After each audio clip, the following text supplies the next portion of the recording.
शार्दुल ने दावा किया था कि वो शिजा को पसंद करता है, लेकिन शिजा सोच रही थी कि कौन सा आदमी अपनी पसंद की लड़की को यूं गुलाम बनाकर रखता था। क्या ये शार्दुल की कोई विकृत कल्पना थी जिसकी वजह से वो शिजा को गुलाम की उस उपाधि से कभी मुक्त नहीं करेगा? या ये प्यार व्यार शायद झूठ था और वो बस शिजा के जज्बातों से खेल रहा था?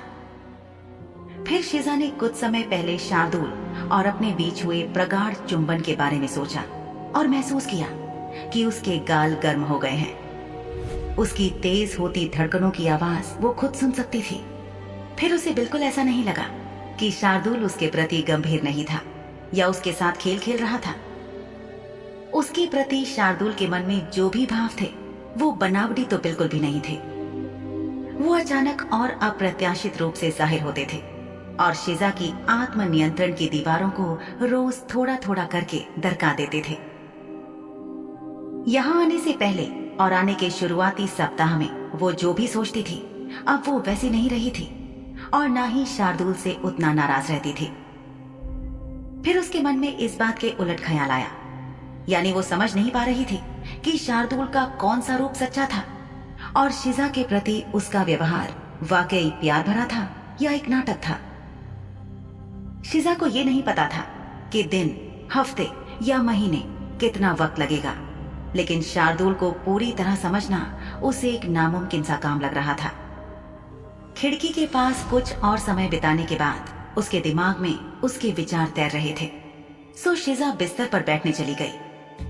मुलायम गद्दे पर झटके से बैठने की वजह से उसका शरीर उछल रहा था। शिजा ने अपने हाथों को बिस्तर पर टिका दिया और अपनी हथेलियों के नीचे नरम गद्दे को महसूस करते हुए उसने आह भरी। किसी भी गुलाम के पास ऐसी विलासिता नहीं होती थी जैसे जिंदगी शिजा अभी जी रही थी। शिजा इतनी भी बेवकूफ नहीं थी कि समझ ना सके कि ये सब शार्दुल की भावनाओं की ही वजह से हो रहा था, लेकिन वो गंभीर होकर सोच रही थी कि उसका जीवन कब तक ऐसे ही चलता रहेगा। शिजा सोच रही थी कि शायद कुछ इंसानी लड़कियां ऐसी होती होंगी जिन्हें अगर शानो शौकत से भरी जिंदगी और ऐशो आराम मिल जाए तो वो किसी पिशाच के साथ भी खुश रह सकती थी, लेकिन शिजा ऐसी लड़की नहीं थी। इंसान दो पहलुओं में बटे हुए थे। एक तो वो जो उच्च तबके के लोगों के साथ अपना संबंध बनाने के लिए कुछ भी करने को तैयार थे। इनमें से कुछ लड़कियां पिशाचों की पत्नियां बनकर रानी की तरह जिंदगी जीने के लिए बिल्कुल तैयार थी, और दूसरी तरफ उस तरह के लोग थे जो पिशाचों के अस्तित्व से ही नफरत करते थे। ये लोग पिशाचों का तिरस्कार करते थे और उनसे किसी तरह का संबंध नहीं रखना चाहते थे। शिजा इन दोनों में से किसी भी तरह की इंसान नहीं थी। वो पूरी तरह से रात के प्राणियों से अनजान थी और उनसे दूर रहना चाहती थी। लेकिन फिर उसके मन में ख्याल आया कि अगर शार्दुल नहीं होता तो क्या आज वो जिंदा होती। उसे याद आया कि किस तरह उसके और उसकी माँ के चुड़ैल होने के केवल शक मात्र से ही उसके गांव के लोग उन दोनों से कितनी नफरत किया करते थे। अगर उन लोगों को जरा भी भनक पड़ जाती या इस बात का यकीन हो जाता कि शिजा और उसकी माँ चुड़ैल थी, तो वो लोग बीच गांव में उन दोनों को जिंदा जलाकर मार डालते और आज शिजा जिंदा नहीं होती। अगर आज वो सांसें ले रही थी तो इसमें शार्दुल की मेहरबानी थी, क्योंकि उसने शिजा को अपने घर में यानी शाह हवेली में पनाह दी थी। शार्दुल शाह जैसे शक्तिशाली शुद्ध खून वाले पिशाच से रिश्ता जोड़कर न जाने कितने ही इंसान खुद को बहुत भाग्यशाली समझते। शिजा जब से यहाँ आई थी तब से उसका इरादा यहाँ से भाग जाने का था, लेकिन पिछले दिनों उस पर बिजली टूटी थी जब उसे ये पता चला था कि वो एक सफेद चुड़ैल है, और तब से उसका भाग जाने का इरादा बदलने लगा था। इतनी बड़ी दुनिया में एक सफेद चुड़ैल भागकर आखिर जाती कहाँ? जब जहां जिस भी गांव में वो रुकती और लोगों को पता लगता कि वो इंसान नहीं चुड़ैल है, वो सब हाथ धोकर उसकी जान के पीछे पड़ जाते। उधर शाह हवेली की बैठक में बाहर निकलकर दयाल ने अपने मालिक के पीछे चलते हुए घर का मुख्य द्वार भी पार कर लिया। कर्मा, जो आगे आगे चल रहा था, उसने अपने वरिष्ठ शाह साहब से पूछा, हम पहले हाकिम से मिलेंगे या सीधे गांव ही जाएंगे? कर्मा शार्दुल शाह की तेज रफ्तार से अपने कदम मिलाने की कोशिश कर रहा था। अभी इस वक्त हाकिम से मिलना ठीक नहीं होगा, क्योंकि ऐसा करने से परिषद की सीधे सीधे इस मामले में दखल अंदाजी हो जाएगी और अभी हमें इस मामले की तफ्तीश करने के लिए थोड़ा वक्त और चाहिए। ऐसा करो, तुम चुपके से हाकिम पर नजर तो रखो ताकि मामले का पता लगाया जा सके। दयाल। ऐसा लग रहा था जैसे उसे पता था कि अगला आदेश उसी के लिए होगा। दयाल ने तुरंत अपने मालिक की ओर देखकर सिर झुकाया और बड़ी ही विनीत स्वर में बोला, जी मालिक। शिजा के दरवाजे पर नजर रखना और हाँ, उसे खाने के लिए कुछ दे देना, उसने नाश्ता ठीक से नहीं किया। जी मालिक।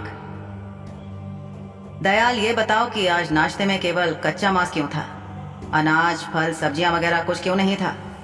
वो तो कच्चा मांस खा ही नहीं सकती। माफी चाहता हूँ मालिक, लेकिन आज के नाश्ते के लिए सोहनी मालकिन ने खास तौर से निर्देश दिए थे। उन्होंने कहा था कि मेज पर कोई फल या सब्जी नहीं होनी चाहिए, केवल कच्चा मांस परोसा जाए। शार्दुल ने एक पल सोचा और फिर कहा, सोहनी, हाँ, केवल वही ऐसा कह सकती है। खैर, अगली बार से ख्याल रखना कि दिन के किसी भी समय के भोजन में कुछ सब्जियां और फल मेज पर जरूर हों। अगर उस लड़की का वजन जरा सा भी कम हुआ या वो कमजोर हुई तो इसके लिए मैं तुम्हें सीधे सीधे तौर पर जवाबदेह मानूंगा। घर के किसी भी सदस्य के निर्देश पर तुम परोसे गए मांस की मात्रा बढ़ा सकते हो, लेकिन मेज पर हर वक्त हरी सब्जियां और फल होना जरूरी है। अपना आदेश देने के बाद शार्दुल मुस्कुराया। दयाल मन ही मन सोचने लगा कि क्या उसे इसी तरह सोहनी मालकिन और शार्दुल शाह साहब के बीच में पिसना होगा। वो सोचने लगा कि क्या नौकरी छोड़कर भाग जाना एक अच्छा विकल्प होगा, लेकिन फिर उसे याद आया कि शार्दुल शाह का उस पर बहुत बड़ा एहसान था। आज अगर वो जिंदा था तो केवल और केवल शार्दुल शाह साहब की वजह से, इसलिए वो अपनी जिंदगी को उनकी खिदमत में लगा चुका था और अब भाग कर जाना उसके लिए कोई विकल्प नहीं था। अपने मालिक को बग्घी में बैठते हुए देखकर उसने सलाम किया और बग्घी के चले जाने के बाद वापस जाने के लिए मुड़ा। दयाल ने देखा कि हवेली की मालकिन और शार्दुल साहब की सौतेली माँ मलका जान हवेली के दरवाजे पर खड़ी उन्हें देख रही थी। उनका अभिवादन करके बहुत ही शालीनता से दयाल रसोई की तरफ चल पड़ा, जहां उसका बहुत सारा काम अभी बचा हुआ था। रसोई में पहुंचते ही अपने मालिक के निर्देशों के अनुसार सबसे पहले दयाल ने शिजा के लिए सब्जियां पकाना शुरू किया ताकि वो उसे कुछ खिला सके। उधर शार्दुल और कर्मा की बग्घी कालका से आगे गांव की सीमा पार करके जंगल के पास रुक गई।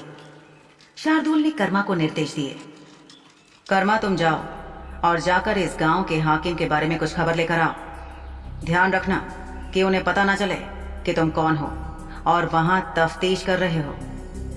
मैं सीधा काली चुड़ैल के घर जा रहा हूं। अपना काम खत्म करके तुम वहीं आकर मुझसे मिलना।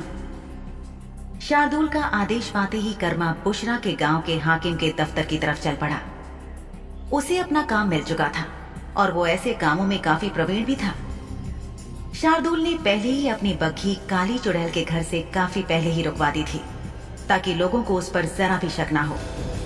अपने आप को इंसानों में और घुलाने मिलाने के लिए शार्दुल ने अपनी आंखों के गहरे लाल रंग को काले में बदल लिया ताकि इंसानों को उसके पिशाच होने का पता ना चले। काली चुड़ैल बुशरा के घर की तरफ जाते हुए शार्दुल ने देखा कि वहां लोगों का मजमा लगा हुआ था और तरह तरह की बातें हो रही थी। इंसानों को गपशप करने का बहुत शौक होता है। शार्दुल ये बात जानता था। उसे ये भी पता था कि इंसानों से बातें निकलवाना आसान काम होता था, बस उन्हें महत्व दो और वो सब उगल देंगे। बुशरा के घर के नजदीक पहुंचकर शार्दुल ने देखा कि वहां खड़े इंसानों के चेहरों पर अविश्वास के भाव थे और उनकी खुसुर पुसुर अब जोर जोर से होने वाली बड़बड़ाहट का रूप ले चुकी थी। पास पहुंचते ही कुछ बातें शार्दुल के कानों में भी पड़ी। पहले पहल तो मुझे लगा था कि नास का किसी चुड़ैल ने अपहरण कर लिया है, लेकिन कौन जानता था कि नास तो खुद ही एक काली चुड़ैल है। क्या हम लोग यकीन कर सकते हैं कि हमारे ही बीच में एक काली चुड़ैल रहती थी? कितनी भयानक बात है। एक दूसरा आदमी बोला, अरे मुझे तो पहले से ही उस पर शक था। देखा नहीं था किस तरीके से वो अपने आधे चेहरे को दुपट्टे से ढककर रखती थी। तभी वहां खड़ी एक महिला, जिसे देखकर कोई भी कह सकता था कि वो एक गपशप पसंद करने वाली महिला थी, वो बोली, अरे आजकल कौन किस पर भरोसा कर सकता है। मैं तो कहती हूँ कि हो ना हो उस भोली भाली लड़की को बरगलाने वाली भी यही काली चुड़ैल थी। तभी तो वो मासूम लड़की एक काले चुड़ैल से प्यार करने लग गई और उसके झांसे में आ गई, वरना कभी ऐसा सुना है क्या?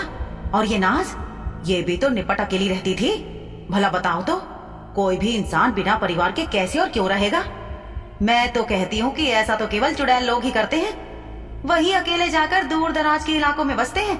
इंसानों का अकेले दुकेले रहने का भला क्या काम? और आधा चेहरा हमेशा ढककर रखती थी मुई। मुझे तो तभी शक हो गया था। फिर आपने तब हमें क्यों नहीं बताया? महिला बगलें झांकने लगी, फिर बात संभालते हुए बोली, वो तो मुझे तब लगा कि कोई मुझ पर यकीन नहीं करेगा। आप सभी भी तो यही रहते हैं ना, कभी किसी को शक हुआ उस नाज पर? मैं कहते भी तो कोई ना मानता जी, और थोड़ा शक ही था, यकीन से तो कैसे कहती। शार्दुल ये सब सुन रहा था। इन बातों को सुनकर शार्दुल ने इतना अंदाजा तो लगा लिया था कि बुशरा के एक चुड़ैल होने की बात इस गांव के लोगों पर जाहिर हो चुकी थी। यानी ये बात तय थी कि अब वो इस गांव में लौटकर कभी वापस नहीं आ सकती थी। उसके बारे में जो कुछ शार्दुल जानता था और जो कुछ भी उसने अभी यहाँ आकर सुना था, उस सब से पूरी तरह अनजान बनते हुए उसने उस गपशप करने वाली औरत से पूछा, माफ कीजिएगा मोहतरमा, मैं यहाँ से गुजर रहा था और यहाँ काफी हंगामा देखा और शोर भी सुना। मैं सीधा इसी ओर चला आया कि पता करूं कि आखिर मामला क्या है। क्या मैं जान सकता हूं कि यहाँ क्या हुआ? अचानक आया सवाल सुनकर उस महिला के चेहरे पर खींच दिखने लगी। उसके हाव भाव से जाहिर था कि वो अभी खुद बहुत कुछ कहना और जानना चाहती थी, और अपनी गपशप में इस सवाल से पड़ा ये व्यवधान उसे पसंद नहीं आया था। वो चिड़चिड़ाती हुई कुछ कहने को पलटी, लेकिन अपने पीछे खड़े आदमी को देखकर उसके हाव भाव फौरन बदल गए। इस आदमी ने रईसों वाले कपड़े पहने थे, वो भी विलायती। इसकी कलाई पर एक महंगी विलायती घड़ी बंधी थी और महंगे चमड़े के उसके जूते चमचमा रहे थे। साफ था कि ये कोई बहुत ही अमीर आदमी था, जो बेशक उच्च वर्ग से ताल्लुक रखता था। वो महिला उसे सारी जानकारी देने के लिए एकदम से उत्सुक सी हो गई। महिला ने झुककर अभिवादन किया और अपने चेहरे पर फटाफट एक बड़ी सी मुस्कुराहट लाते हुए कहा, जनाब, आज सुबह ही हमें पता चला कि एक चुड़ैल हमारे गांव की एक लड़की को बहकाने की कोशिश कर रहा था, और ये लड़की और चुड़ैल पहले से ही एक दूसरे के संपर्क में थे। अजीब टांका भिड़ा था दोनों का, एक काला चुड़ैल और एक इंसानी लड़की। हाय हाय, क्या आप इस बात पर विश्वास कर सकते हैं? महिला ने नाटकीय लहजे में जवाब देकर एक नया ही सवाल पूछा। शार्दुल ने उसके सवाल को दरकिनार करते हुए उससे और जानकारी बटोरने के लिए सामान्य स्वर में पूछा, तो आप लोगों ने उनका क्या किया? चुड़ैल को जला दिया? बिल्कुल साहब, हमने फौरन यही किया। हमने उस चुड़ैल आदमी के साथ उसकी माशूका लड़की को भी जला दिया। बेचारा उसका बाप कितना दुखी हुआ होगा जवान लड़की की मौत पर, लेकिन उस बेवकूफ को एक काले चुड़ैल से प्यार करने के लिए किसने कहा था? खामखा अपने बाप को शर्मिंदा कर गई, पर उसका यूं जिंदा जला दिया जाना गांव के बाकी युवाओं के लिए एक उदाहरण है कि क्या गलत है और क्या सही है। मूर्ख मनुष्य, अपने मन में शार्दुल ने सोचा।